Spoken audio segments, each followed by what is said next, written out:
네. 네. 오늘 여러분들이랑 성격 심리에 대해서 좀 같이 이야기를 나누고 싶습니다. 작가님, 우리가 인생을 살아가다 보면 참 우리 자신도 좀 이상하다고 느낄 때도 있고 또 다른 사람과의 관계에서도 좀 의사소통이 잘 안 될 때가 많이 있습니다. 과연 왜일까요? 아까 제가 설교에서 말씀드렸듯이 대상과 의사소통을 하는 데 있어 일방적이고 내 생각이 먼저 앞섰기 때문에 상대방의 말을 잘 안 듣기 때문이겠죠. 그래서 서로 오해를 사기 쉽습니다. 상대가 나빠서 그런 거 아니거든요. 다만 내가 그 대상을 수용하지 못하고 대상이 나를 수용하지 못한 그 결과로 인해서 서로 오해가 생기고 이해 부족이 생기고 트러블이 생기기 시작합니다.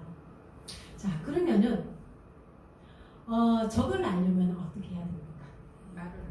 그렇죠. 제가 아까 설교에도 말씀드렸잖아요. 나를 알아야 된다는 거예요. 내 정서를 알고 나면은 상대의 정서는 그냥 알아집니다. 그러면 어떻게 하면 될까? 그래서 제가 오늘 이제 성격이라는 것에 대해서 설명을 할 건데, 다양한 부류의 사람이 있습니다. 이 세상에는 저는 그래요. 아프지 않은 사람이 없고요. 정신이 이상한 사람, 하지 않은 사람 없어요. 특히 이 현대를 살아가는 사람들은 다 정신 이상해요. 저도 저 자신이 참 이상할 때가 많거든요. 자기도 있고 강박도 있고 흔히 말해서 종합병원이라고 해요. 저도. 자, 상황에 따라서 다른 쪽으로 나타나기 때문이죠. 이상 행동이라는 것이 뭔가 넘겨주시겠습니까? 이상 행동의 정의를 보면요. 사회 집단은 적절한 이제 어떤 행위를 판단할 수 있는 기준을 가지고 있습니다. 이 정도는 괜찮아, 이 정도는 안 돼, 정상이지 비정상이지 어떤 기준을 정하고 있습니다. 그래서 개인이나 집단 구성원들에게 직접 또는 간접적으로 어떤 행동을 했으면 하고 기대하는 것을 말해주는 규칙이 있습니다. 그렇죠? 이러한 규칙의 일부를 일관되게 위배될 때, 그리고 필수적인 발달 과업, 즉 가족 구성원 및 타인과의 긍정적인 관계 형성하기, 또는 학교나 직장 내에서 성공하기, 개인적인 자율성 수준을 증가시키기 등을 방해가 시작될 때, 어느 정도의 수준을 미치지 못할 때, 그 수준도 어떻게 보면 내가 정하는 기준이에요. 또 사회적 수준도 있어요. 사회에서 이 정도면 정상적인 범위야 하는 수준이 있어요. 여기에 위배될 때 우리는 이상 또는 비정상이라는 얘기를 합니다. 자, 굉장히 주관적이죠, 그렇죠? 자, 그 다음 넘겨주시겠습니까? 정상과 비정상의 판단 기준, 그러면 어떻게 할 거냐? 자, 여러분들 한번 잘 살펴보세요. 저는 자신이 처한 주변 현실을 잘 정확히 파악하고 있습니까? 네. 그 다음, 자신의 능력과 심리 상태를 스스로 자각하고 인식할 수 있습니까? 자신의 행동을 스스로 조절하고 통제할 수 있습니까? 또는 있는 그대로의 자기 자신을 수용하고 존중합니까? 이렇지 못한 사람들이 참 많이 있어요. 스스로 자기를 인정을 하지 못해서 죄책감이 사로잡혀서 자신을 병리적으로 안내하는 사람들도 있거든요. 자, 또는 다른 사람과 원만한 관계를 이룰 수 있습니까? 자신의 능력을 생산적이고 효율적으로 발휘할 수 있습니까? 어떠세요, 여러분들? 다 정상적으로 그렇죠. 자, 정상적인 사람들은 주로 이제 자기의 심리 상태를 잘 파악을 합니다. 그래서 내가 어떻게 해야 되는지 대처 능력도 뛰어나죠. 그런데 이제 좀 비정상적이라고 생각하는 사람들은 우선 자기 자신을 잘 몰라요. 그러니 당연히 타인의 생각도 모르겠죠. 그래서 아까 우리가 자기애라고 했죠. 자기 안에 빠져서 깊이 자기 사고 안에만 묻혀가 있다는 겁니다. 그래서 주변을 둘러볼 여유조차를 가지지 못하지요. 그게 이제 비정상이라고 우리가 판단을 합니다. 정신병리의 기준 관점에서 한번 보겠습니다. 생물학적인 원인을 볼 수 있는데요. 생물학적인 원인은 비정상적으로 낮은 세로토닌의 활동과 뇌의 중요한 영역의 기능이 이상이 있을 것을 말합니다.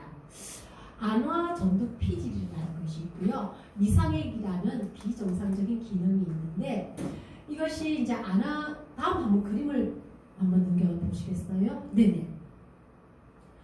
안화전두 피질이 어디 있느냐면요. 저게 빨간 부분입니다. 저 빨간 부분이 어디냐면 우리 눈 있죠. 눈 뒤에 존재하는 부분인데 이 부분이 이상이 생겼을 때 우리는 비정상적이라고 합니다. 그런데 이제 이 안화피질이 무엇을 하느냐 하면은 우리 인간의 뇌를 감정적, 정서적인 이제 이런 상황에 맞춰서 잘 조절할 수 있도록 그래서 사회적 행동을 수행하는데 하는 역할을 담당을 합니다. 여기에 이제 미상핵이라는 것이 있는데 미상핵이라는 이제 물질이 우리 행동을 조절하는 물질입니다. 그러니까 정서적인 부분, 감정적인 부분을 잘 컨트롤하려고 안화전두 피질이 이제 정상적으로 발달을 하려고 하는데 이것을 비정상적으로 움직일 때 그걸 행동하러 나타내는 게 미상핵이 하는 역할입니다. 그러니까 둘 다 이상이 있으면은 우리는 비정상적인 행동을 하겠지요. 자, 다음 보여주십시오. 자, 이제 생물학적인 원인으로는 이것을 알 수 있고요. 그 다음에 이제 정신분석학적 병리 형성과 치료에 대해서 한번 확인해 보겠습니다. 정신분석학적으로는 성격 구조를 이제 이해가 필요한데요. 우리는 자신을 좋게 느낄 수 있도록 삶을 유지해 나가기 원하며 타인의 인정을 받으면 자부심을 느끼죠. 또는 이제 그렇지 못할 때는 우리는 쉽게 상처를 입기 시작합니다. 이것을 병리적이라는 이제 외부의 확인을 통해 자존감을 유지하는 성격으로 조직된 것을 일컫는 말입니다. 성격 구조라는 것을. 다음. 자, 프로이드는 역동심리학이라는 것을 이제 발표했는데요. 우리 인간에게는 의식, 무의식, 그리고 중간에 전의식이라는 것이 있습니다. 의식은 여러분들 다 아시죠? 우리가 지금 현재 생각하고 이해하는 모든 인식하는 것을 다 의식 수준이라고 합니다. 대부분 사람들이 의식 수준에 살아가고 있죠. 자, 그런데 우리 무의식은 뭐냐면은 우리 안에 있는 보이지 않는 어떤 것들. 흔히 이제 프로이드는 그런 말 합니다. 우리가 일상생활에서 일어나는데 나도 모르게 일어날 때는 무의식적으로 내가 이렇게 했어. 그리고 우리가 흔히 하는 말 실수들, 나도 모르게 이런 말이 나왔네. 이 말들은 나의 무의식 안에 갇혀있던 것들이 어느 순간에 그것이 나도 모르게 튀어나오는 것이 다 무의식 수준이라고 합니다. 이 무의식 수준은 사실 우리는 알 수는 없어요. 알 수는 없지만은 쉽게 알 수 있는 것은 우리가 일상생활에 아까 얘기했던 농담이나 말 실수, 일어나는 어떤 행동들을 보면서 무의식을 알 수 있고요. 또는 취중 농담 이런 얘기도 하죠. 그게 다 무의식 수준에서 평소에는 하지는 않지만 나도 모르게 툭 나오는 이런 것들 다 무의식 안에 있는 갇혀있던 것들이 불쑥불쑥 튀어나오는 거죠. 그리고 이제 또 저는 이제 꿈을 분석을 한다 했죠. 꿈은 무의식을 꽤 100%를 보여주거든요. 다만 내가 그것을 소화할 수 있을 정도로만 내 꿈의 무의식은 보여줍니다. 왜냐하면 더 깊은 것까지 보여주면 이 사람이 감당을 못하기 때문에 안전할 정도로 내가 보고 해석할 수 있을 정도로 이해할 정도로만 보여줍니다. 그리고 그것을 이제 해석을 통해서 내 심리가 이렇구나 하는 것을 알고 있죠. 그것을 해결을 하고 나면 더 깊은 것을 또 보여줍니다. 적나라하게 보여줍니다. 네, 그것이 해결되지 않을 때는 꿈은 2차 개작이라고 해서 굉장히 많이 포장되어서 보여줍니다. 아니 이게 뭐지? 어떨 때는 내 꿈에서 막 연예인도 나와요. 그죠? 도대체 이 연예인하고 나와 전혀 상관이 없는데 연예인이 막 튀어나오고 있어요. 상관이 없는 게 아니라 내가 미워하는 어떤 대상을 직접 보여주면요. 내가 상처를 입어요. 내 심리에 상처를 입으니까 내 무의식은 포장을 해버려요. 그래서 공인화된 어떤 이제 연예인을 보여주면서 아주 완화시킨 거죠. 그런 식으로 이제 개장을 해서 내가 충분히 이 정도는 봐도 아프지 않을 정도. 그리고 또 꿈에는 여러 가지 이제 다양한 부분들이 있기는 한데 이제 지금은 그 꿈 분석 시간이 아니니까 제가 이제 여기까지만 하고요. 그리고 아까 말한 이제 전의식 수준이 있습니다. 그 전의식은 뭐냐면은 무의식과 의식 사이의 중간에 있는데 우리가 조금만 생각하면 지금은 생각이 안 나는데 조금 생각하는 하니까 생각이 떠오를 때가 있어요. 이것을 전의식이라고 합니다. 무의식의 깊은 부분까지 다 해결하지 못하지만 내 안에 억압되어 있던 부분들, 내가 감추었던 부분을 이제 이야기를 통해서 상담을 통해서 끄집어 올라올 수 있는 그 수준을 전의식이라고 합니다. 그 전의식 수준은 또 의식으로 올라오면은 내가 감당이 안 되기 때문에 이것을 무의식 안에 집어넣을 것인지 아니면 의식 수준을 끌어올려서 이 사람이 해결할 수 있도록 도와줘야 되는지 그 부분을 담당하는 게 전의식 수준이거든요. 그래서 참 우리 뇌라는 게 참 많은 역할을 합니다. 그렇죠? 네. 자, 그러면은 이제는 우리가 신경적, 정신적 많이 얘기 들었습니다. 말이 비슷해서 어떤 사람은 혼란스러워합니다. 신경증이 다 정신적이고 정신적이 정신병자고 뭐 이렇게 얘기를 하는데 엄연히 신경증과 정신증은 다릅니다. 신경증은 우리가 흔히 말하는 여기서 보면은 비교적 현실 판단력이 비교적 정상적인 범위에 있는 것을 신경증이라고 하고요. 또 불안장애나 우울장애 같은 건 신경증 수준에 있고 병식이 있습니다. 내가 뭔가 좀 이상하다고 본인이 느낍니다. 이 정도가 신경증입니다. 그리고 사회의 적응 상태는 경미한 부적응만 있을 뿐이지 적응을 할 수는 있습니다. 그래서 살아가는데 문제는 없어요. 그리고 이제 외래 치료, 단문 치료가 가능합니다. 그런데 정신증은요, 현저히 손상되어 있기 때문에 자각 능력이 좀 떨어져요. 그리고 우리가 흔히 말하는 조현병이죠. 예전에는 정신분열병이라고 했는데 요즘에는 조현병이라고 합니다. 조현병에 있는 환자들. 그리고 자신이 아픈지 안 아픈지 병식이 없어요. 그럼 이런 사람들은 어떻게 병원을 오느냐? 주변 사람들이 데리고 오죠. 본인은 내가 아픈지도 몰라요. 주변에 정신분열 환자들, 조현병 환자들 많이 봤죠. 이상하면서 자기가 이상하다고 느끼는 거죠. 그리고 심각하게 부정권인데 사회 현실적으로 적응을 잘 못해요. 일을 할 수가 없어요. 그리고 이런 분들은 대체로 약물 치료 또는 심각할 때는 병원 입원 치료를 하게 됩니다. 자, 그러면 신경증하고 정신증은 보통 우리가 나이로 따지면요, 3세 이전에 어떤 병리가 발생했을 때는 거의 정신적으로 가기 쉬워요. 근데 3세 이후에 어떤 이제 외부적인 압력으로 해서 스트레스 받는 상황들이 제기됐을 때는 신경적으로 가기가 쉽습니다. 그래서 프로이드는 그래서 3세까지 우리가 부관기, 항문기 이 시기를 굉장히 중요하게 생각하고 심리학적으로도 굉장히 중요하게 생각합니다. 아까 제가 설교했던 거죠. 3살부터 8까지 간다. 그게 그냥 하는 속담은 아니에요. 그래서 뭔가 근거가 있었기 때문에 그런 속담이 나오겠죠. 그만큼 중요한 것을 얘기하는 겁니다. 자, 그 다음 넘겨주시겠습니까? 자, 신경증 우리가 흔히 노이로제, 그죠? 신경증은 현실 판단력은 별 문제가 없지만 생활 적응에 여러 가지 주관적인 불편함을 나타내는 심리적인 장애로 자각이 가능하여 스스로 기반을 찾게 됩니다. 그렇죠? 아까 우리 목사님 같은 경우는 공황 발작 장애 같은 것도 내가 병식을 인식을 하고 있어요. 그래서 내가 어떻게 하면 나을 수 있을지 많은 연구들을 합니다. 이는 이제 신경증에 문제가 있었기 때문이겠죠. 만약에 정신적인 문제가 있었다면 내가 아픈지 안 아픈지도 몰라요. 저요. 그렇죠.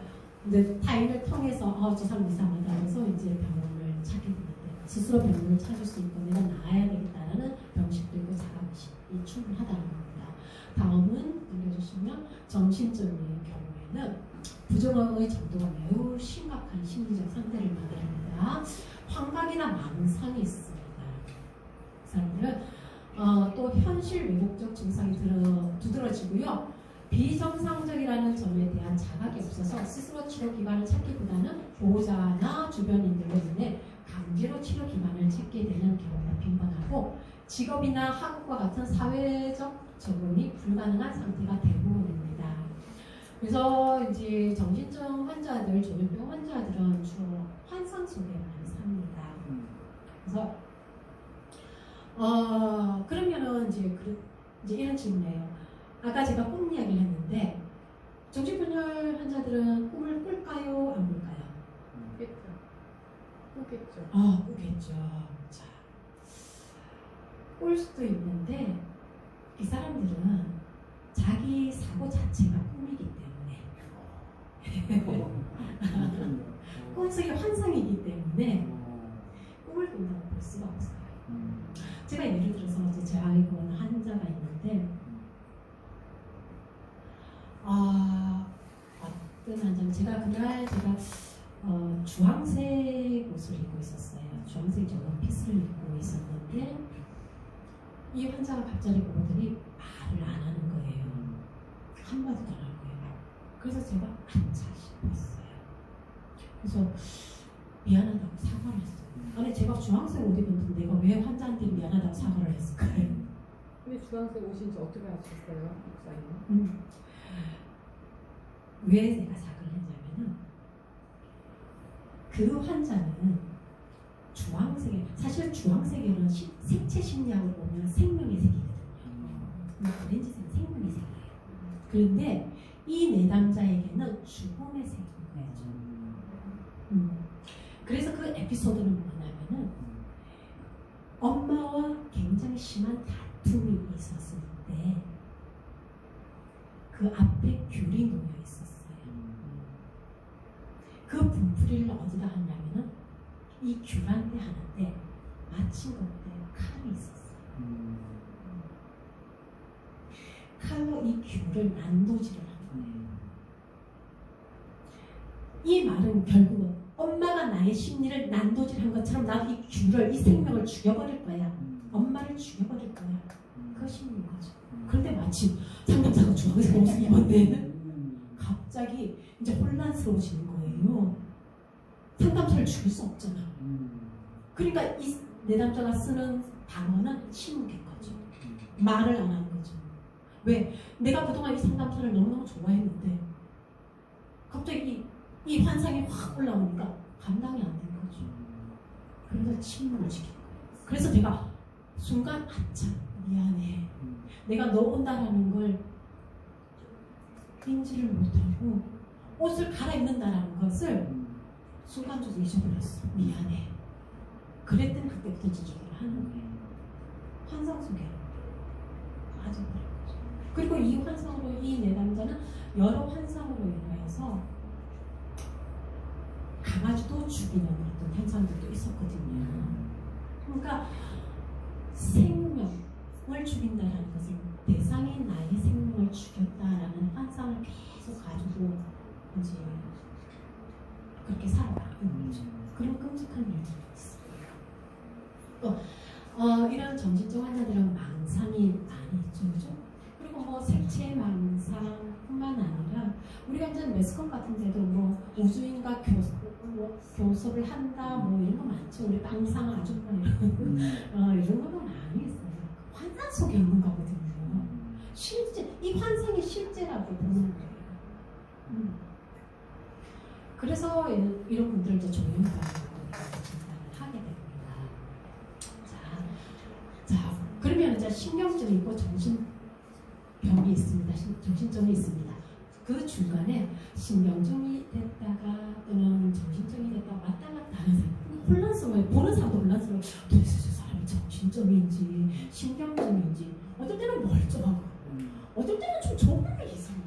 그걸 우리가 흔히 보드라는 경계성 환자라고 합니다. 네. 아주 극심한 스트레스 상황일 때는 이분들은 이제 정신병으로 가게 되고요. 그냥 일반적으로 뭐 힘들지 않을 때는 그냥 신경증 정도로 그렇게 이제 생활을 하죠. 근데 이제 보는 사람이 너무 혼란스러워서 이러지도 못하고 저러지도 못하는 경우가 있는데, 그죠? 이들이 주로 방어, 정체성, 통합의 수준, 현실 검증의 적절성, 자신의 병리, 인식 능력, 1차적 갈등의 특징, 잠재적 전이와 역전이 등 구분하고 치료 관계를 탐구해 보고자 하는데 이 사람 그래서 경계선을 읽고 그 다음에 이제 한번 봅시다. 자, 그러면 신경증 수준의 성격 구조의 특성들을 한번 봅시다. 신경증이라는 것은 프로이드가 처음에 이제 얘기하는데요. 기질적으로 장애는 없습니다. 그러니까 정신분열증이나 사회병질이나 조울증이 아닌 환자들로서 정서적인 고통이 정신병에는 미치지 못하는 범주의 환자를 신경증이라고 합니다.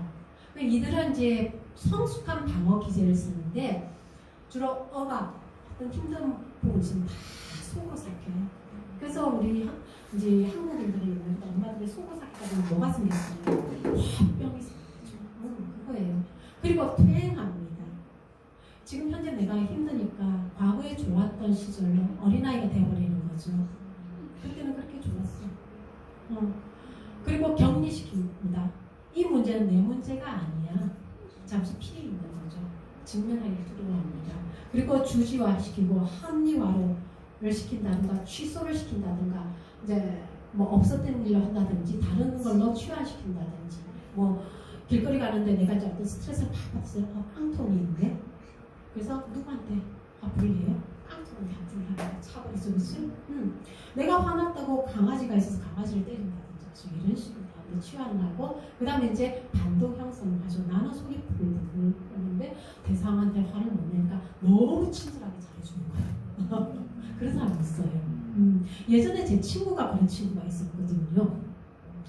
이 친구는 저를 라이벌로 생각을 했나 봐요. 그래서 이제 립스틱을 빌려달라고 하는 거예요. 그래서 빌려줬어요. 그랬더니 립스틱을 망가버리더라고요. 그러면서 나이가 미안해, 내가 실수로 이거 부러뜨렸어 그러는 거예요. 너무 친절. 그럼 제가 말하고 괜찮아. 그래서 근데 그 립스틱이 누구 거예요? 제 거예요. 저를 망가뜨리고 싶은데 나를 망가뜨리지 못하니까 그 립스틱을 망가뜨리는 거죠. 그걸 고의성을 망가뜨렸음에도 불구하고 다른 행동을 취하는 거죠. 왜 반동 형성이에요? 자, 신경적인 사람들은 자신이 원하는 것과 이를 방해하는 장애물 사이에 반복된 갈등이 있습니다. 그렇죠? 이 친구가 미워서 미워하고는 싶은데 미워할 수도 없는 데서 왜? 내가 특별히 그 친구한테 잘못한 게 없기 때문에 미워할 수는 없어. 근데 내 속에서는 이 친구가 왠지 미워. 근데 어때요? 갈등이 막 생기죠. 그래서 그 갈등을 저의 립스틱으로 대변을 해버리는 그런 식이죠. 프로이드는 하지만 이제 혼자 있을 수 있는 능력과 놀고 즐길 수 있는 능력을 키우는 것으로 치료의 목적을 두었습니다. 그래서 사랑하고 일을 할 수 있는 능력만 있다면 건강하다는 겁니다. 물론 아픔이 있을 수도 있지만 건강하게 살 수 있다는 겁니다. 그래서 이제 우리 상담사들도 보면 이 사람이 기능을 못할 때 그 기능을 할 수 있도록 도와주는 게 저희들 역할이거든요. 혼자서 잘 놀아요. 그렇게 만들어주는 겁니다. 혼자서 잘 놀 수 있으면 괜찮아요. 근데 문제는 혼자서 못 놀아서 아프다는 거죠. 외로움을 겪는다는 거죠. 혼자 있어도 즐겁고 사람들과 있어도 즐겁고 그 상태를 만들어주는 거죠. 다음 봅시다. 자, 메이슨이라는 사람은 신경적 수준의 사람들은 정서적인 폭풍이 밀려오고 이런 경우들 많이 있으시죠? 그 다음에 정서적인 왜곡이 일어나는 와중에도 합리적이고 객관적인 능력을 유지할 수 있습니다. 신경적인 수준은 좀 예민해서 그렇지 살아가는 데는 별로 문제가 없습니다. 그리고 또 우리가 때로는 이런 약간의 신경증이 좀 있어야 돼요. 세상에 모든 사람들이 다 원만해보세요. 사회는 발전이 되지 않는 것 같아요. 예민한 사람들이 있기 때문에 우리 사회는 발전하지 않을까요? 예민하기 때문에 연구하는 거 아닐까요? 우리가 화학을 전공하셨던 거죠. 물질을 다룰 때 예민하지 않으면 큰일 나죠. 그죠? 치수 하나하나, 그람 하나하나 다 따져야 되죠. 이거 하시지 않으면 뭐 잘못되는 경우 많잖아요. 그것처럼 예민성이 있어야 그렇게 가능하죠. 우리 뭐 요리하시는 분들 예민성이 있기 있기 때문에 맛을 볼 수 있다라는 거죠. 예민하지 않으면 이게 무슨 맛인지 몰라요. 맛있는 음식 만들 수 없어요. 아까 제가 너무나 맛있게 잘 굽는다. 너무 예민하셔서 너무 맛있게 해주셔서 감사합니다. 네. 자, 다음 봅시다. 자, 그리고 에릭슨이라는 이제 학자는요, 이들은 전반적인 기질, 가치, 취향, 습관, 장점, 단점을 안정된 속성으로 묘사할 수 있다고 합니다. 발달 단계의 두 번째 단계인 기본 신뢰감과 자율성을 대체로 성공적으로 획득할 수 있으며 세 번째 단계인 정체감과 주도성의 성과를 얻는데도 진전을 보여준다고 합니다. 이 기본적인 신뢰감과 자율성, 이때가 뭐냐면은 우리 프로이드식으로 얘기하면 항문기인데 이제 대소변을 가릴 수 있는 그런 단계입니다. 단계이고 또 막 우리가 그런 말을 하는 단계입니다. 아이들 그런 말을 하고 이때 이제 아이가 스스로 잘할 수 있다고 칭찬을 많이 받은 아이들은 이제 굉장히 건강하게 잘 형성이 되고 그러면서도 이제 중요한 건 정체성. 이때가 뭐냐면은 아이가 오이디푸스 컴플렉스 시기라고 하는데 내가 이제 그때부터 내가 남자인지 여자인지 우리 아이가 그 전까지는 몰라요. 기저귀 찰 때는 내가 남자인지 여자인지 인식 못해요. 이제 내가 남자인지 여자인지 인식할 수 있는 그 단계예요. 그때부터 이제 내가 정체성이 이제 알게 됩니다. 내가 쟤랑 다르네 라는 걸 이제 알게 되는 시기입니다. 이때 문제가 생기면은 이제 우리 성 정체성에도 문제가 또 생깁니다. 더 깊은 얘기는 다음 기회에 하도록 하면 자 다음 자 스테바라는 분은 신경적 고민이 있는 사람들은 치료적 분열로 경험하는 자기 부분과 관찰하는 자기 부분을 나눌 수 있는 능력을 초기 보여주고 신경정적인 지각 방식을 치료자에게 무조건 인정해 줄 것을 요구하지는 않습니다. 왜? 자각 능력이 있기 때문에 어린아이 같이 막 매달리지는 않아요. 근데 정신적에 가까운 환자들은 막 때를 쓰고 매달려요. 굉장히 의존이 심해서 상담자를 제 엄마로 착각을 해서 얘기를 많이 하거든요. 그래서 모든 것 머리부터 발끝까지 관심을 다 쏟아주기를 원해요. 그러다가 조금 내가 소홀했다. 그럼 삐지고 말을 안 하고 그러거든요. 근데 신경증 환자들은 거의 정상 범위니까 그렇게까지는 않고 하지만 나의 지금 현재는 너무 예민하고 너무 힘들어서 대인관계 하는데 좀 어려움이 있어요. 그건 좀 도와주세요. 스스로가 잘 판단할 수 있는 단계입니다. 자, 그 다음 여기 있네요. 앞에 죄송합니다. 예를 들어서 집안 청소를 강박적으로 하는 신경증적인 여성이 자신이 얼마나 침대 커버를 자주 빠는지 당혹스럽게 여기는 이런 부분입니다. 그렇죠? 근데 정신증 환자는 자기가 침대 커버를 자주 빠는지 안 빠는지도 모르겠죠. 그런데 이 강박적 신경증이 있는 여성은 내가 침대볼을 자주 빨고 있는데 멈춰지질 않는 거예요. 그러니까 이걸 알아요, 내가. 너무 자주 빨아서 내가 힘들어요. 내가 힘든데 또 안 할 수도 없고 이런 상태인 거죠. 이걸 좀 도와주세요. 라고 이제 찾아옵니다. 제발 안 할 수 있도록 이제 해주세요. 자, 그러면 정신적 수준, 지금 조금 전까지는 신경증이라고 했죠? 정신적 수준의 성격 구조는 정신병적인 수준의 사람들은 내면보다는 더 절망적이고 와해되어 있습니다. 내면은 보다 더 절망적이고 와해되어 있습니다. 본인은 잘 인식되지 못하지만은 보는 사람들은 이상하다. 예를 들어서 아주 슬픈 얘기를 하는데 막 고소하고 없어요. 아주 깊은 얘기인데 막 우는 사람들이 있어요. 보는 사람 이상하죠. 저랑 분명히 다른 사람 다 웃는데 혼자 울고 있다든지 이런 식으로 뭔가 자극이 왔기 때문에 그런 눈물을 흘리겠지만 자, 이들과의 면담은 유쾌하고 나지막한 대화를 참여하는 것부터 시작해서 살해 위협을 당한 듯한 느낌까지 너무 다양하다. 아까 제가 오렌지색 어디서 얘기했죠? 굉장히 다양합니다. 어쩔 때 말을 한마디를 아주 고분고분하게 너무 말을 조용하게 잘할 때도 있어요. 근데 갑자기 격하게 막 올라올 때도 있어요. 그런데 이걸 일반 사람들이 본다고 하면 어떤 감정일까요? 선생님도 당혹스럽겠죠. 우리 교회도 아마 이런 분들이 들어 있어요. 자, 이들에게는 환각, 망상, 관계관념, 비논리적인 사고가 보입니다. 그죠? 심한 스트레스 상황이 아닐 때는 내적 혼란이 뚜렷하지 않지만 성격적으로 정신적 정세를 보이는 사람들도 있습니다. 망상적 자살 열망, 정신병적 발작 정서적 와해 현상들을 나타나 보입니다. 이럴 때는 이제 그 사람들 보고 병원에 갔으면 좋겠다라고 아무리 얘기해도 그 사람들 많이 듣지 않아요. 자기 심각성을 잘 모르기 때문에 잘 다독여서 같이 이제 병원을 참여하는 것이 이제 많이 도움이 될 거예요. 그리고 이런 사람들은 그 사람이 잘못한다고 막 지적하고 화를 내면 더 발작이 심해져요.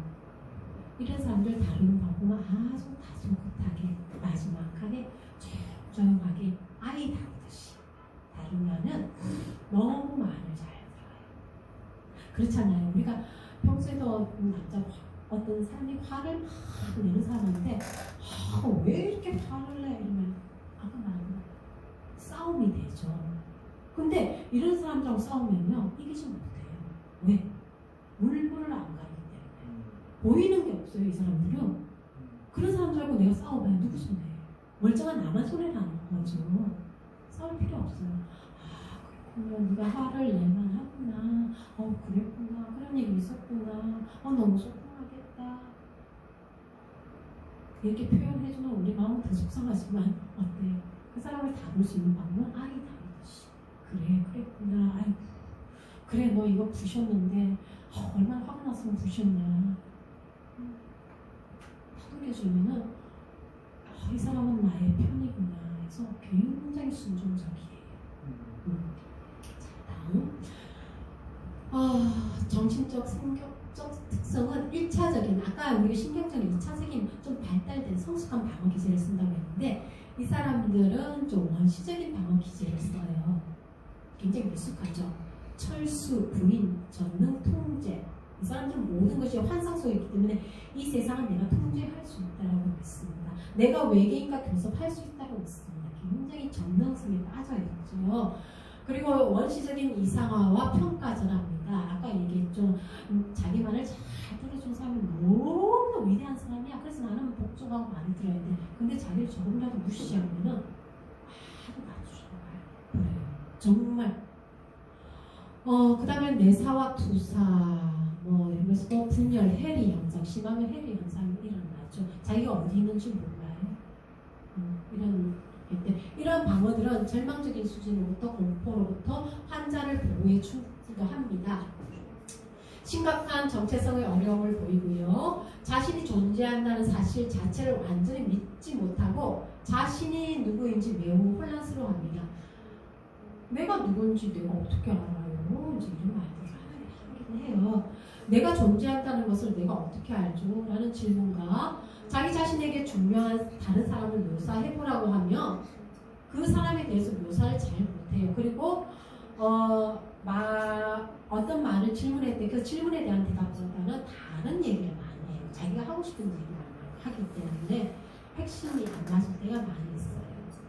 그래서 또 이런 분들은 이제 대화를 할 때 눈을 잘 안 마주치죠. 우리가 아이 컨택이 되느냐 안 되느냐도 굉장히 중요하거든요. 그래서 이런 사람은 거의 눈을 피해요. 아래 본다든지 직접적으로 사람은 잘 안 보죠. 우리가 이제 세 번째 경계선 성격 구조의 특성을 봅시다.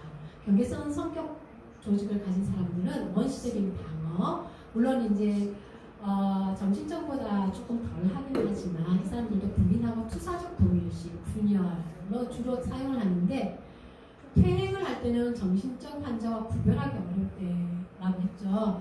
그리고 이제 그 차이점은 치료자가 경계선 환자들에게 원시적 경험 양식이 작동하고 있음을 해석하면 적어도 일시적으로 반응을 한다면 이제 상담을 하다 보면 이런 부분이 이렇군요, 저런 부분이 저렇군요라고 해석을 하면은 경계선 환자들은 그럴 수도 있겠네요 조금 인식을 해요. 근데 정신적 환자는 자기가 무슨 행동을 했는지 선생님이 이상한 말을 하네요 라는 반응만 뿐이지 반응이 없어요.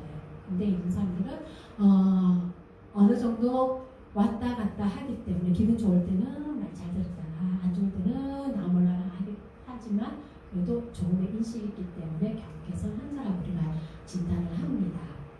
그리고 비일관적이고 굉장히 방어적입니다. 치료자를 완전히 좋구나 아니면 완전히 나쁘게 작용합니다. 자 이렇게 해서 하고 이거는 굳이 뭐 그리고 제가 설명을 쭉 많이 했기 때문에 사례를 한번 보면은 당신은 내 결점이 드러나는 걸 상당히 좋아하며 반가워하는 것 같습니다. 그렇게 늘 나를 깎아내리지 않으면 어쩌면 밑에 있다는 느낌이 들거나 수치심을 느낄지도 모르겠네요. 그런 감정이란 참 인정하고 싶지 않은 종류지요. 이거는 이제 상담자가 상담하면서 느끼는 이야기를 이제 내담자한테 해주는 거예요. 환자한테 해주는 거예요. 해줬더니 이제 반응이 온다. 경계선 환자는 그를 비웃거나 마지못해 인정합니다. 상담자가 이렇게 얘기했을 때 그걸 피식 웃어요. 그런데 정신적 환자는 굉장히 불안해요. 그 자체가 불안하기 때문에 조금만 이렇게 지적이라거나 조금만 어떤 얘기 자기한테 와닿은 얘기를 하면 굉장히 불안해서 어쩔 줄을 몰라요. 너무나 많이 긴장을 한다는 거죠. 멸절 공포까지 옵니다. 보호를 받는 느낌을 주는 수단이기는 한데 치료자가 이를 하나의 선택에 불과한 것처럼 얘기하면 대안이 없는 환자는 극도로 두려움을 느낄 수밖에 없습니다. 자, 이거는 뭐 안 해도 될 것 같아요. 그러면 이제 우리가 오늘 세 가지 성격 구조에 대해서 할 건데 우리가 흔히 보는 자기, 아까 우리 자기를 많이 했죠. 자기의 강과 신경적인가 뭐 그에 대해서 할 건데 먼저 자기에 대해서 해봅시다. 자기에는 아까 제가 말한 그리스 나르시스 신화에서 유래된 말이라고 했죠. 자기의 성격 구조에서 보면 정신병리적인 자기애가 있고요. 정상적인 자기애가 있습니다. 자기애라는 말은 부정적인 말이 아니에요. 사람이 어느 정도 자기애가 있어야 돼요. 우리 목사님이 어느 정도 자기애가 있기 때문에 이 교회를 개척할 수 있어요. 적당한 자기애는 자신의 이상과 포부를 증가시켜서 어떤 일을 실천하고 행동할 수 있도록 성공으로 이끌어낼 수 있는 원동력이 되어지거든요. 그런데 이 자기를 너무 부정적으로 사용하니까 너무 자기 안에만 몰입되어 있으니까 주변 사람이 안 보여요. 자기만 최고라는 거죠. 그렇기 때문에 병리적인 증상이 오는 거죠. 아까 말한 이 나르시스가 호수에 자기한테 빠져서 호수에 빠져주면 내가 빠져주는지도 모르고 그냥 호수 안에 들어가는 거죠. 자기 모습이 너무 멋있으니까. 그렇죠? 그거라는 거죠. 그렇지만 내가 나의 유능함을 적당히 요즘에는 자기 PR 시대잖아요. 그래서 나를 적당히 잘 표현해서 나를 알리는 그거는 좋은 자기예요. 그것을 잘 알려서 두루두루 즐거운 삶을 살 수 있는 그런 거죠. 자, 넘겨볼게요. 자기의 방어 과정과 적응 과정. 자기 사람들의 주요 방어 기제는 자기를 이상화하든지 아니면 타인을 평가절하기도 합니다. 아니면 자기를 평가절하게 되면 타인을 굉장히 이상화시킵니다. 극단적으로 사용합니다. 여러분도 그렇지 않아요? 내가 높을 때는 높으면 높은 것을 인정을 하고 타인도 높여줘야 되는데 자기가 병리적으로 발생하는 사람은 자기만 최고예요. 나 외에는 모든 사람들은 다 내 발 아래에 있는 사람들인 거죠. 그래서 말을 한마디로 해도 굉장히 부정적으로 얘기를 해버리는 거죠. 그런데 저 사람이 나보다 좀 뛰어난 부분이 많네? 그러면 아주 그 사람을 우상화시키는 거죠. 그리고 자기를 아주 낮춰버리는 거죠. 나는 저 사람의 발끝도 못 가는 존재야. 저희 성경 우리 기독교에서 그랬죠. 벌레만도 못한. 저는 그 말이 너무 싫어요. 물론 비유적으로 벌레만도 못하다라는 말을 그만큼 나를 낮춰서 우리 예수님을 올린다라는 의미죠. 이건 자기애거든요. 왜 내가 벌레만도 못해? 그죠? 하나님이 나를 높이셨는데 물론 내가 죄인이에요. 죄인이긴 하지만 그 죄를 누가 담당하셨어? 예수님은 나를 위해서 다 담당하셨어요. 그럼 나는 긍정적인 자기애로 그래 나는 든든한 백을 가지고 있어. 우리 예수님이 나를 위해서 희생하셨고 우리 하나님의 이런 백들 하나도 중요하지 않아요. 우리 하나님이 있는데 내가 뭐가 두려워요. 그죠? 그렇게 자기를 이상화시키세요. 근데 뭘 그렇게 잘못했다고 벌레만도 못한 나를 자기 비하시키지 마세요. 나는 그게 너무 마음이 아프더라고요.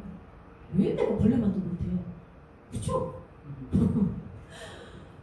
자, 그리고 이런 사람들은 주로 등수 매기기를 많이 합니다. 최고. 이 세상에서 최고의 의사는 누구지? 그쵸? 발가락에 티눈 하나 났음에도 불구하고 나의 티눈을 없애줄 우리나라 최고의 의사가 누구야?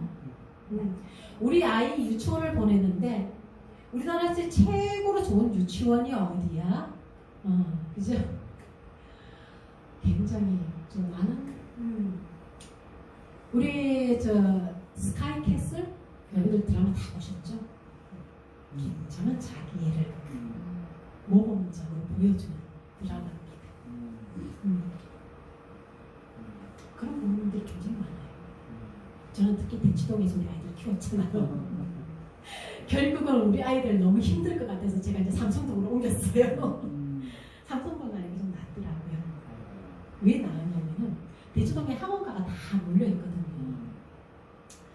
학원가가 다 몰려있기 때문에 나는 보기 싫은데 계속 보게 되니까 나도 모르게 조바심이 생겨요. 조바심이 생기니까 우리 아이들한테 한마디를 하다가 긍정적으로 안 하게 되더라고요. 그럼 스트레스는 누가 받은 게 아이들 받아요. 그럼 그 받은 스트레스를 누구한테 돌려요? 저한테 다 돌려요. 야, 이러다가 우리 죽겠구나. 그래서 이제 한적한 데를 찾아갔는데 삼성동을 가더니 한적해요. 하나 차이. 네, 한 블럭 차이거든요. 거기는 왜 한적한 줄 알아요?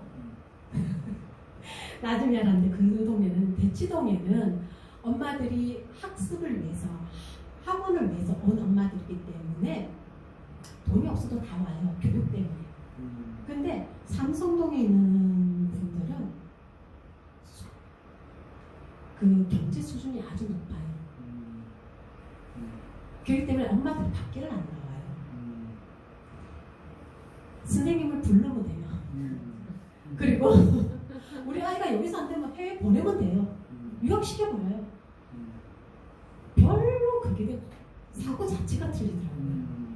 물론 저기는 여기도 아니고 저기도 아니지만 저는 그냥 조용한 데를 살고 싶어서 그래서 아줌마들하고 어울리지 않으니까 일단 내 마음이 편해지더라고요. 비교를 안 하게 되더라고요. 그리고 우리 아이들도 편해지겠죠. 그러니까 우리 아이들도 엄마 삼성동 집은 절대 팔지 마. 그 얘기를 해요. 근데 지금은 이제 제가 용인으로 이사 가버렸잖아요. 네, 거기서 살기 너무 힘들어서 이제 농담이고요. 자, 다음 넘겨주세요. 자, 이 사례가 있는데 아들을 최고의 대학을 보내기 위해서 아이들에게 인류 대학을 보여주는 한 엄마가 있습니다. 뭐 캠브리지 대학, 뭐 하버드 대학, 좋다는 대학은 다 보여주죠. 그리고 연주를 동원을 합니다.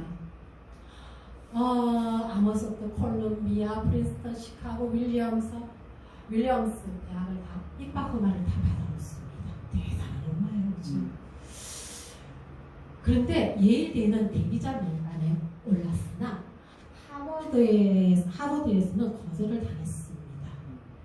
그런데 끝끝내 엄마는 하버드를 보냅니다. 아이는 프린스턴 대학에 사실은 더 적성이 맞아요. 근데 엄마는 하버드를 보냈습니다. 우리나라가 집단 정신병이네 그쪽이. 근데 이제 대치동에서도 다 그렇진 않아요. 근데 이제 하나의 단점이라면은 눈에 보이니까 불안을 불러일으키더라고요. 정신적으로 전염되는. 네, 그거예요. 자기 소신껏 교육하시는 어머님들 많이 있어요. 신경 안 쓰고 하시는 분들도 많이 있기는 한데 전체적으로 눈에 자꾸 보이고 또 저희 집 아파트에서 이렇게 내려다보면요 학원 전체가 학원 가기 때문에 다 보이면 우리 아이가 놀고 있으면 어쩌지? 불안해. 그리고 전단지가 하루에 20장씩 막 들어와요. 학원 전단지. 그러니까 나도 모르게 보게 되는 거예요. 어떤 학원이 들어올까 어떤 학원이 들어올까. 그리고 엄마들 이제 밥 모임 가면 이 얘기를 너무 많이 들으니까 미치는 거예요. 우리 아이만 뒤처지는 것 같아요. 그래서 어쩔 수 없이 그렇게 하는데 자기 소신껏 하시는 분들도 많이 있어요. 자, 일반적인 평가를 한번 봅시다. 그녀는 아들의 전공 분야가 하버드보다 프린턴이 더 우세함을 알고 있습니다. 이 엄마는. 그런데 또한 이제 이 아이가 전학을 하게 되면은 굉장히 이 아이한테 불리할 거라는 것도 잘 알고 있습니다. 그런데 결과로는 아들을 자기의 자기적 연장선에서 사용했습니다. 왜냐하면 자기 자신이 그 당시 이제 여성의 최고 대학인 레드클리프 대학이라는 곳이 있는데 자신이 거기를 가지를 못했기 때문이에요. 그래서 아이를 최고의 대학을 넣고 싶은 엄마의 욕심으로 아이를 이렇게 망쳐버리는 경우가 많은 거죠. 굉장히 많죠. 우리가 아까 말한 이제 스카이 캐슬 같은 경우. 그래서 나중에 예수가 그러잖아요. 그렇게 좋은 대학이면 할머니 가세요. 전 너무 시원하더라고요. 그렇게 좋은 대학이면 할머니나 가세요. 왜 저한테 가라고 강요를 하는 거죠? 맞아요, 그렇죠? 그렇게 나오지 않아도 그거는 그렇죠. 다행이죠, 그거는. 자, 다음. 네, 또 이제 부모의 가치 평가로 드러난 자기의 성격을 봅니다. 부와 명예를 보여주는 의사나 변호사가 되지 않으면 뒷바라지를 해주지 않겠다라는 한 대학생은 줄곧 부모의 자기적 연장선으로 취급받았기 때문에 아버지의 태도가 이상하다고 생각하지 못합니다. 그렇죠? 의사 가정에서는 너도 의사가 되어야 돼. 변호사 가정에서는 너도 변호사가 되어야 돼. 그래서 이 아이는 성장하면서 당연히 그래야 되는 줄 알아요. 그런데 그렇게 되지 못할 때 어떤 마음이 생겨요? 좌절감이 생기겠죠. 아이들마다 다 똑똑하고 공부 잘하지는 않겠죠. 물론 뭐 유전적인 부분도 없지 않아 있겠지만 아이들마다 재능이 다르고 소질이 다 달라요. 그래서 의사나 변호사가 되지 못하고 죄송합니다. 글자 틀렸죠. 다른 직업을 갖는다면 집안에 먹칠을 하게 된다는 신념이 이 아이한테는 가득 차 있습니다. 그래서 비관적인 자세를 많이 합니다. 어떤 아이가 전교 1등을 놓쳤다고 자살하는 거랑 같습니다. 그렇죠. 1등이 아니면 나는 살 수가 없어. 물론 이제 제 내담자 중에 맨날 2등만 하려고 하는 내담자가 있긴 해요. 그래서 이제 그거 내면은 이제 그 개인의 어떤 사정이 있긴 해요. 1등을 하면 안 되는 어떤 목적이 있기는 하지만 너무 궁금하네요. 네, 이 친구는 자기가 항상 잘하면서도 부족하다고 느껴요. 그렇기 때문에 나는 항상 2인자야. 그 말이 각인이 되어 있어요. 그러면은 자기가 뭘 해서 1등을 딱 하는 순간 일부러 실수를 해버려서 무의식적으로 실수를 해버려서 2인을 만들어버려요. 그래 마음이 편해요. 그 이유는 언니와의 관계에 있는데 언니가 이제 사실은 부모님이 상당히 좋으신 분이거든요. 똑같이 두 아이를 잘 케어를 했음에도 불구하고 이 아이는 맨날 언니보다 못한 존재로 인식을 해버리는 거죠. 우리 엄마는 언니만 최고로 생각을 하고 있어. 언니가 나보다 더 예뻐. 그리고 언니는 공주고 자기는 하인이라는 거예요. 이런 사고가 그러니까 이제 왜곡된 사고죠. 이 사고가 계속 내 머릿속에 내 마음속에 갇혀 있다 보니까 사실은 실력은 언니보다 더 뛰어남에도 불구하고 일부러 실수를 자꾸 해서 2인자로 만들어버리는 거죠. 나는 감히 언니를 넘어가면 안 돼라는 사고가 있다라는 거예요. 지금은 이제 거의 다 고쳐졌지만 그렇게 힘든 거죠. 그게 참 무서워요, 그죠? 이 자기애적이라는 게. 자기 사고. 그게 자기를 평가절하를 해버린 거죠, 계속. 그리고 대상을 계속 이상화시키는 거죠. 이렇게 부정적으로 사용하고 있어요. 참, 남의 일 같지만, 실질적으로 우리 주변에 또는 나에게도 많이 일어나는 일들일 거예요. 자, 그럼. 자기에서의 대상 관계는 이제 아까 얘기했죠. 심리적인 평형을 유지하기 위해 타인이 필요합니다. 이런 사람들은.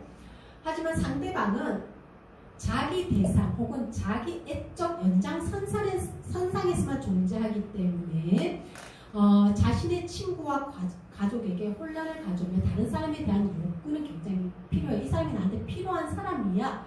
그렇지만 그들에 대한 사랑이 굉장히 얕아요. 너는 가치가 있지만 그것은 단지 너가 가지고 있는 그 어떤 특별함 때문에 나는 너를 가치 있다라고 생각을 해요. 그렇게 사고를 하고 있죠. 이들의 진짜 감정은요, 적대적이고 이기적인 이런 자신의 심리가 발각되면 거부당하거나 창피를 당한다고 느낍니다. 그래서 이 자기적인 연장선상에 있는 사람들은 굉장히 수치심이 많아요. 그리고 항상 공허합니다. 자기 애가 채워지지 않기 때문에 늘 뭔가 채워야 된다라는 이 공허함을 감출 수가 없어요. 그래서 늘 부족하다고 생각을 하는 거죠. 그래서 채워야 된다, 채워야 된다. 근데 채워지지 않거든요. 세상에 채워지는 게 어디 있겠어요. 만족이라는 게 없거든요. 그래서 열등감에도 많이 사로잡히죠. 아까 제 내담자 같은 경우에도 자기는 항상 2인자라고 취급을 하면서 계속 열등감을 불러일으키죠. 나는 언니보다 못한 존재야. 언니를 계속 비교를 하는 거죠. 스스로가 그렇게 자꾸 열등감을 만들어버리죠. 네가 뭐가 부족하냐 해도 아니에요. 저는 언니보다 예쁘지도 못하고요. 또 언니는 뭐 이제 그게 어릴 때 이제 발달 과정에서 이제 어떤 사소한 사건 때문에 이 아이가 그 마음이 고착이 된 건데, 또 엄마의 말 한마디가 또 아이의 정신적인 건강에 또 밀접하게 연관이 됐어요. 이 아이가 굉장히 좀 언니보다 씩씩한 스타일이거든요. 그래서 이 아이가 쓰는 방어가 뭐냐면 나는 남성적으로 움직여야 돼. 나는 보이시해야 돼 하는 그런 심리가 있었던 거죠. 그러면서 나는 이제 언니에게 엄마가 원피스를 한 벌 사줬는데 이 아이도 너무 그 원피스가 입고 싶었던 거예요. 그런데 말을 못하는 거예요. 왜? 엄마의 말 한마디, 너는 씩씩해서 좋아. 그 말 한마디에 자기는 여자가 되면 안 된다고 생각을 한 거예요. 그래서 속으로는 어때요? 나도 원피스 입고 싶어 이거였는데 원피스 입고 싶어요 라는 말을 못하는 거예요. 그렇게 변리화 만들어서 그래서 내 속에서는 엄마에 대한 미움이 너무 있는 거예요. 나를 이렇게 만든 엄마에 대한 미움이. 그럼 나중에 따져보니까 안 입어본 거는 자기 자신이고 자기가 그런 이제 왜곡된 사고로 자기를 계속 만들어갔기 때문에 자기가 정말 누릴 수 있음에도 불구하고 어떻게 보면 스스로 거부를 한 거죠. 그 거부를 한 것도 또 자기의 방어가 이제 발생이 돼서 그런 건데, 그걸 이제 다 깨우치고 나니까 그러게요 선생님, 저도 할 수 있었는데 왜 안 했을까요? 지금은 이제 저한테 참 어릴 때부터 계속 보이시하게 왔는데 지금은 이제 짧은 치마도 입고 오고 이제 그러거든요. 그래서 많이 발전됐어요. 그러니까 머리도 길게 잘라요. 한 번도 자기가 긴 머리를 해보고 싶은 욕구는 있지만 해보지 못했어요. 엄마는 너는 씩씩하고 남성다운, 왜냐면 딸이 둘이기 때문에 언니가 여성스러우면 엄마는 어때요? 좀 남성스러운 아이를 또 원할 수도 있어요. 그죠? 그럼 더군다나 둘째가 씩씩하니까 엄마가 더 이제 그래 너는 바지가 더 잘 어울려 이제 이랬더니 엄마한테 잘 보이려고 바지만 입게 돼요. 나도 치마 입고 싶어요. 속으로 그 치마 입고 싶어요 하면은 거부당할까 봐 두려웠죠. 여기 거부당할까봐 두려워, 창피함을 당한다고 느끼기 때문에 자기를 이렇게 발전시킨 거죠. 자, 그다음 이번엔 이제 강박적인 성향. 자, 어때요? 여러분들 속에서 자기가 다 있죠? 저도 있고, 목사님 있으시죠? 강박적인 성향. 제가 아까 지금 종합병원이라고 그랬죠? 저도 강박적인 성향이 있거든요. 자, 강박적인 사고, 행동은 누구에게나 일어날 수 있는 것입니다. 다만 강박적이라고 부르는 것은 이들의 대처 양식이 강박사고 및 강박행동 증상을 만들어내는 방어와 동일한 방어에 의해 특징 지워지는 건데요. 프로이드는 강박적인 성격 구조를 가진 사람은 질서정연하고요, 고지식하고 인색하다라고 얘기합니다. 그리고 피에르 자넷이라는 사람은 경직되고 좀 융통성이 없다라고 얘기하고 적응력이 부족하고 지나치게 양심적이고 규칙과 규율을 너무 잘 지키는 사람을 강박적이라고 합니다. 윌리엄 리치는 경직된 주지주의에 주목하여 그리고 살아있는 기계라는 표현을 합니다. 자, 이 말 들을 때 어떤 느낌이 드세요? 두 번째는 아니에요. 그래서 저희 그대로 네. 너는 융통성 없기 때문에 목회하지 말라고. 너무 규칙대로 하려고 너무 네. 목회하면 안 된다. 근데 목사님, 이런 게 있기 때문에 목회를 할 수밖에 없어요. 그렇지 않아요, 목사님? 목사님이 중심을 잡고 질서정연하게 하지 않으면은 어때요? 교회 안 돌아가요. 리더자가 질서정연해야. 좋은 건데 사실. 그럼요. 그거예요. 굉장히 좋은 거예요. 우리 사회적으로 성공한 사람들하고 사회적으로 성공한 사람들 잘 보세요. 다 강박적인 성향적인 사람들이. 중에는 정상적이면서 좋은 걸 보이는데요. 그렇죠. 긍정적으로 잘 사용을 하면요, 굉장히 성공할 수 있는. 성실하고 정직한. 그렇죠. 성실하고 정직한 그러니까 사람이에요. 내가 목사님 하는 거 잘못됐다고 따지니까 이거 저거. 네. 네, 맞아요. 난 너무 좋은 것 같아요. 그렇죠. 그래서 이런 성향들은 다 좋은 건데 우리가 적당히 잘 사용해야 되는데 너무 한쪽으로만 몰려서 쓰기 때문에 병리적인 증상이 나온다라는 거죠. 저 사람 너무너무 정직해. 얼마나 좋은 말이에요, 그죠? 저 사람 너무 FM이야. 도대체 융통성이라고는 없어. 같은 내용이지만 다른 표현이에요. 그리고 이 강박적인 사람들 보면 갇혀있죠. 자기 틀 안에만 있다라는 거예요. 이 틀에서 조금만 벗어나면 어때? 본인이 불안해요. 정말 심각한 강박적 환자 제가 얘기해 드릴까요? 우리가 치킨을 먹어요, 그죠? 근데 그분은 꼭 치킨을 뼈 있는 걸 시켜요. 그리고 뭔지 알아요? 다 먹고 뼈를 하나하나 맞춰요. 강박적인 사람의 특징이에요. 강미적인. 이상한데. 네. 자, 책상이 이렇게 삐뚤어진 거예요? 못 보죠. 못 봐요. 강의하다가고요. 책상 바로 하세요. 못 봐요. 그리고 강박적인 성향의 사람이 그 집을 가보면요, 티끌 하나 먹지 하나 없어요. 그런 사람하고 살고 싶다. 좀 다 치우게. 살아보세요. 스트레스 받아요. 자, 그런 집에 신방을 갔다고 한번 생각해 보세요. 어떤 마음입니까, 대표님? 목사님 못 느낄걸요? 아니 그거 어디 앉기가 불안하지. 불안하지. 불안해요. 원하고 그래서. 불안해서 못 앉아 있어요. 얼른 여기를 일어나야 될 것만 같아요. 그 사람들한테 너무 불안해요. 불일으키는 거예요. 자기는 괜찮아요. 나는 이렇게 사는 거지만은 옆에 사람한테 너무 피곤하게 만드는 거죠. 틈을 안 줘요. 결벽증하고는 틀려요? 결벽증도 강박증의 일종이에요. 네. 너무 깨끗하게 유지하는 것도 강박이거든요. 그런데 거기에다가 더럽히면 안 된다라는 내적 문제가 작용을 하는 거죠. 그러면 거기는 어떤 문제가 있었겠죠. 더럽힘에 대한 어떤 사고, 강박적인 사고가 있었겠죠. 부정적인 사고가 분명히 어떤 경험이 있었겠죠. 그렇기 때문에 깔끔해야 되는 거죠. 그 뭔지 하나가 어떻게 보면 나의 심리의 결점인 거죠. 내 아픈 부분인 거죠. 이것을 치우기 위한 거예요. 내가 손을 자주 씻는 거 더러움을 씻어내는 거예요. 내 심리적인 더러움을 씻어내려고 하는 행동이에요.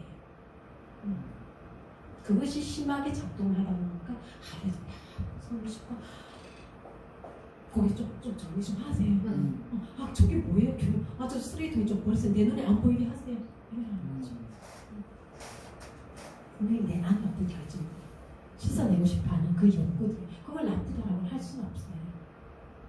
우리는 그 사람의 그 아픔이 무엇이었는가 그걸 이해할 필요가 있다는 거죠. 단순히 그 사람의 행동을 보고 너 잘했다 잘못했다 그게 아니라는 거예요. 우리는 우리가 해야 될 일은 그 사람을 오죽했으면 그렇게 했겠냐. 그렇게 살아가는 그 모습 얼마나 힘들겠구나. 얼마나 힘들었겠느냐. 왜 저렇게 살 수밖에 없었느냐. 그것을 이해하는 게 더 중요하다는 거죠. 자, 네, 넘겨주십시오. 네. 이들은 이제 통제를 당하고 판단을 당하고 일정에 맞추어 본리를 보라고 요구받는 경험들이 아동의 분노의 감정과 공격 환상을 만들어냈습니다. 이런 사람들이 주로 이런 교육을 많이 받았어요. 어릴 때부터. 우리 아이들 똥오줌을 가는 시기가 되면은 저희 큰아이가 약간 이제 강박이 있었는데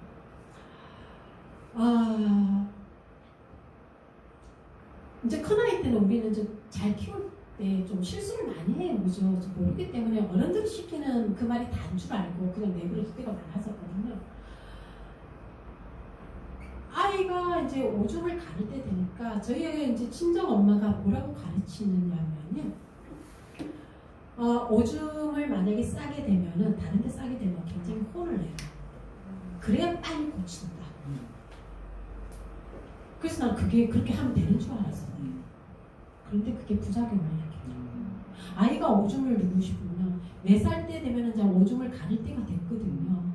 근데 아이가 오줌을 누고 싶으면요, 엄마 쉬하고 싶어가 아니라 자기 고추를 잡아버릴 수 있어요. 그래서 처음에 그게 왜 저러나 그랬더니 오줌을 누고 싶은데 혼날까봐 말을 못하고 자기 고추만